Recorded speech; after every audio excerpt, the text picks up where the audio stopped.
हमर मम्मी रीता मिश्रा अहाँ सबक सामने में एकटा गीत गाबि रहल छथि। तऽ हम चाहै छी अहाँ सब चैनल के लाइक कऽ दियौ, चैनल के सब्सक्राइब कऽ दियौ, ताकि हमर मम्मी के हौसला बढ़े और मम्मी हमर एनाहिते गीत गबथिन नीक नीक।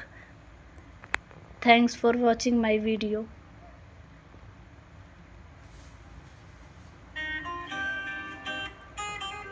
डमरू बाल तुझको आना होगा, डिम डिम डमरू बजाना होगा।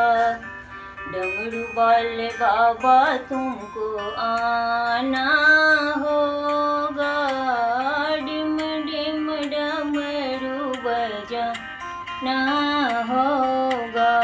सावन के महीने में हम कांवड़ लेके आएंगे, सावन के महीने में हम कांवड़ लेके आएंगे, कांवड़ लेके आएंगे, हम कांवड़ लेके आएंगे, कांवड़ लेके आएंगे, हम कांवड़ लेके आएंगे।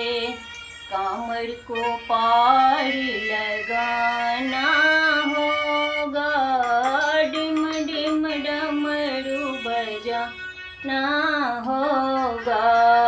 कांवड़ को पार लगाना होगा, डिम डिम डमरू बजाना होगा।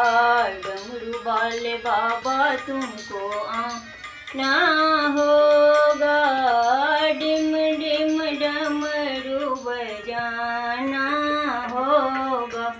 बेलपत्र दूध बाबा आपको चढ़ाएंगे, बेलपत्र दूध बाबा आपको चढ़ाएंगे। केसर चंदन और तिलक लगाएंगे, केसर चंदन और तिलक लगाएंगे। नंदी पर चढ़ कर आना